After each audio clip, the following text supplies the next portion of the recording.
E a gente chega ao penúltimo episódio da nossa série Libertadores 60, sobre os 60 anos de Libertadores, e agora é hora de reviver a primeira década dos anos 2000. É época de um grande domínio do Boca Juniors e de finais brasileiras.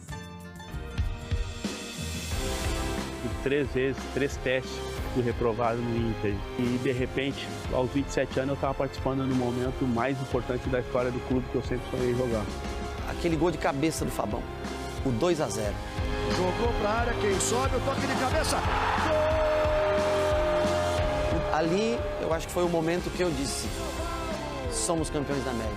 A caminhada ali, você já tem que estar decidido no que você vai fazer. Eu já estava, mas a experiência do goleiro também acabou me desconcentrando. É campeão da Taça Libertadores!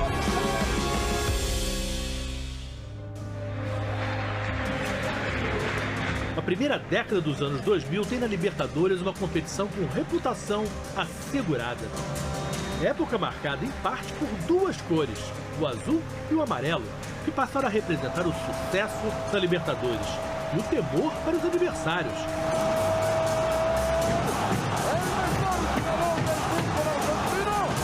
As cores do Boca Juniors.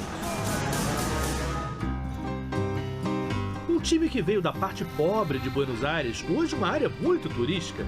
Lá, Maradona é rei, homenageado por todo lado. Mas foi um outro camisa 10 que marcou época, virou símbolo de um Boca super campeão. Juan Román Riquelme. Um dos responsáveis por uma década mágica para o Boca Juniors, que chegou a 5 finais e venceu 4. Riquelme esteve em 3 dessas conquistas e, para nosso azar, foi um carrasco de times brasileiros.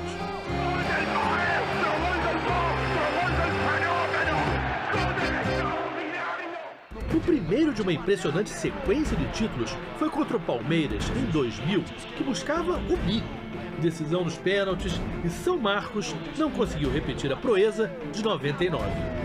Festa argentina no Morumbi! Em 2001, novamente o time argentino abocanha a Libertadores e novamente numa disputa de pênaltis. Foi contra o Cruz Azul. O Boca ainda derrubaria 2 brasileiros, mas aí de maneira incontestável. O Santos, da então jovem dupla Diego e Robinho, não conseguiu se impor nos jogos da final de 2003. E nem precisou de Riquelme, que já estava no futebol espanhol. A nova estrela era Carlos Tevez, autor de um dos gols do título.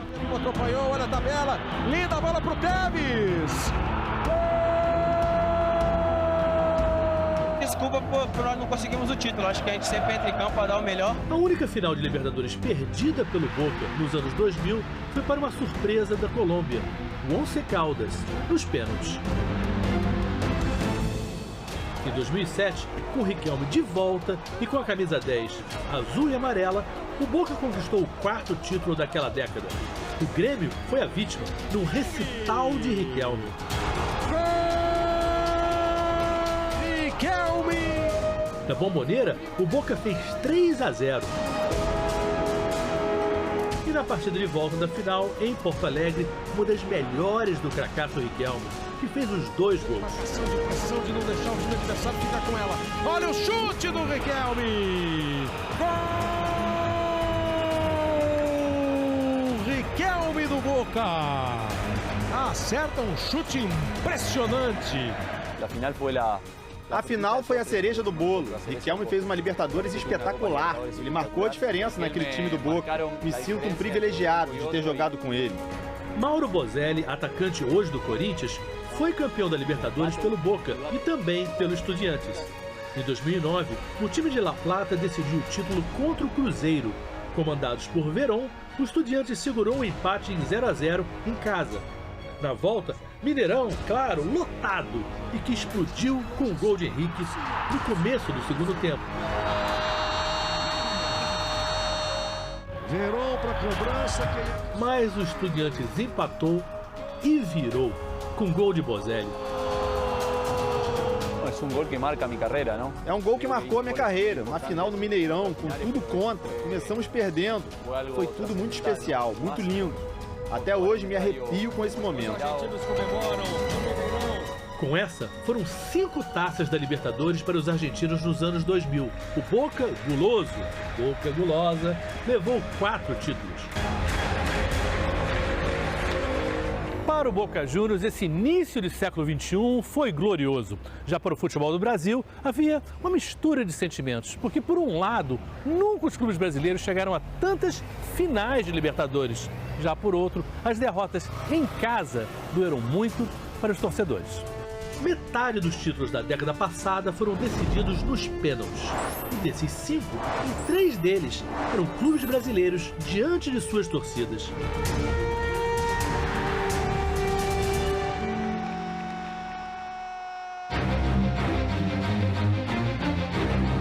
Decisão de 2008, Fluminense contra LDU do Equador. Ali a realidade é que você vai decidir a vida de um clube, vai decidir a sua vida dentro profissionalmente, né? A vida de muitas pessoas, torcedores que estão ali assistindo. Washington foi um artilheiro sensacional, chamado Coração Valente.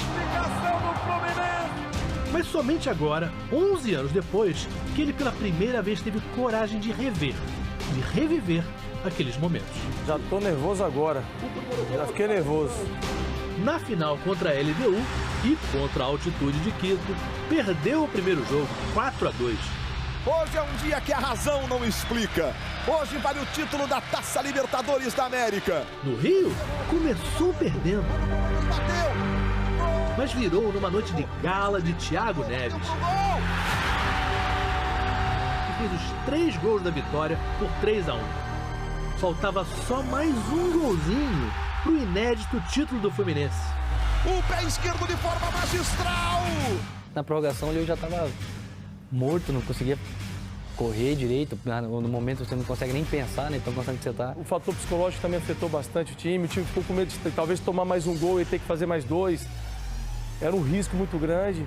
E aí o time deu uma sentada que acabou levando para os pênaltis. A caminhada de um time inteiro, de 14 jogos, chegava ao fim. Era hora de outra caminhada. Aí, era cada um por si. É uma eternidade. Costumo dizer que o gol é grande, o gol é grande. Mas quando se vai para os pênaltis ele diminui, quando você tem um goleiro lá ele diminui, quando tem 10 mil pessoas assistindo ele diminui, 50 mil diminui mais, 100 mil ali que estava nesse caso, ele estava desse tamanhozinho assim. Autorizado Conca, partiu para a bola, Conca bateu, Cevallos, defendeu. A aflição era de todos. Seria o primeiro título de Libertadores a ser conquistado no Maracanã. Cevallos!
Urucubaca, azar, os clubes brasileiros chegaram em 8 finais nessa década e não iam ganhar nenhuma. Nada disso. Para resolver esse problema, aconteceu algo até então inédito na história das Libertadores. Não só uma, mas 2 finais seguidas foram disputadas apenas por clubes brasileiros. O estádio do Morumbi, do São Paulo, era o lugar da festa. O São Paulo em 2005 tinha um timaço, fazia gol de tudo quanto é jeito e todos levavam jeito pra coisa. O goleiro Rogério Ceni fez 2 gols contra o Tigres nas quartas de final. Outra cobrança perfeita! Outra coisa memorável pra mim ter sido, junto com o Luizão, o artilheiro do São Paulo naquela Libertadores. Ter feito 5 gols naquele campeonato. Foi o ano mais espetacular da minha carreira. Isso é algo inesquecível, é algo para sempre. O time nosso era melhor naquele momento que o adversário, né? Era melhor. Então a gente demonstrou essa hierarquia, essa categoria dentro do campo, né? Tínhamos jogadores naquele momento que já tinham sido multicampeões. Despachar o River Plate em Buenos Aires na semifinal não é para qualquer time. O São Paulo chegava para as finais para enfrentar o Atlético Paranaense. No primeiro jogo da decisão, o mando do Atlético foi para o Beira-Rio, em Porto Alegre, já que a Arena da Baixada ainda não tinha capacidade exigida pela Conmebol para a decisão. Sem a vantagem de jogar em casa, ainda assim os paranaenses fizeram um jogo duríssimo, empate em 1-1. O estádio do Morumbi hoje é festa do futebol brasileiro. No Morumbi, o São Paulo foi preciso e marcou com Amoroso no comecinho do jogo. Até que nos acréscimos do primeiro tempo, pênalti para o Atlético. O jogo podia endurecer. Na trave! Mas a cobrança de Fabrício parou na trave de Rogério Ceni. Naquele momento, assim, você olhava para o time do Atlético e via que a força tinha acabado, que nós seríamos campeões. Mais 3 gols no segundo tempo, 4-0 no placar final. Puxou para a direita, ainda Amoroso, levou vantagem, cruzamento do Luizão. A terceira Libertadores do São Paulo.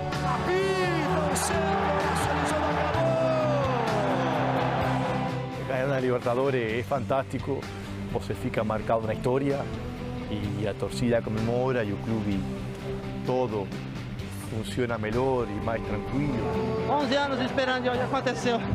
É tri. Nunca mais.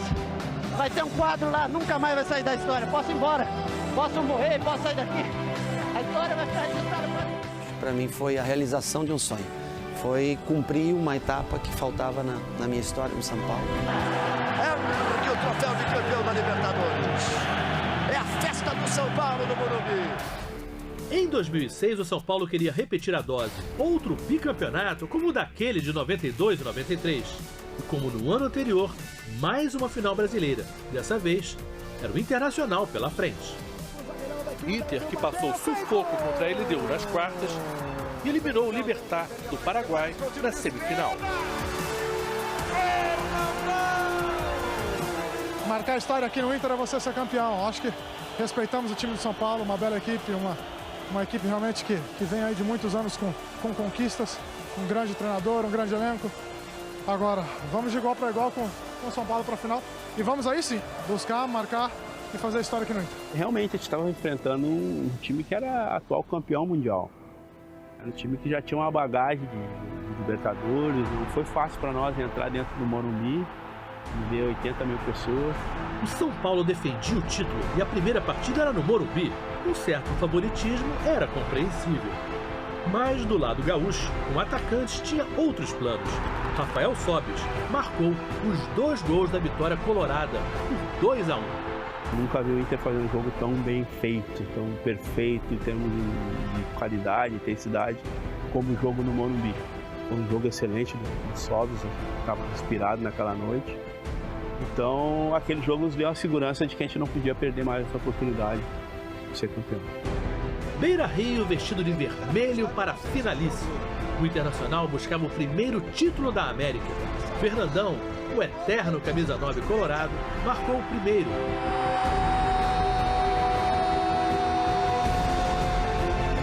O São Paulo empatou com o zagueiro Fabão. Para trás. Mas Tinga fez o Beira-Rio explodir. Voltou no Fernandão, cruzamento, toque do Tinga. Tinga faz o gol. 2 para o Inter. O São Paulo ainda empataria no finalzinho. Mas a América era do Inter naquele ano. O Esporte Clube Internacional de Porto Alegre é campeão da Taça Libertadores da América. A primeira Libertadores do Internacional.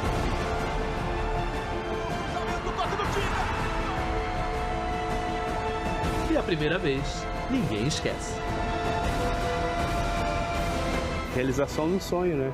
Colorado, desde pequeno, 3 vezes, 3 testes, fui reprovado no Inter.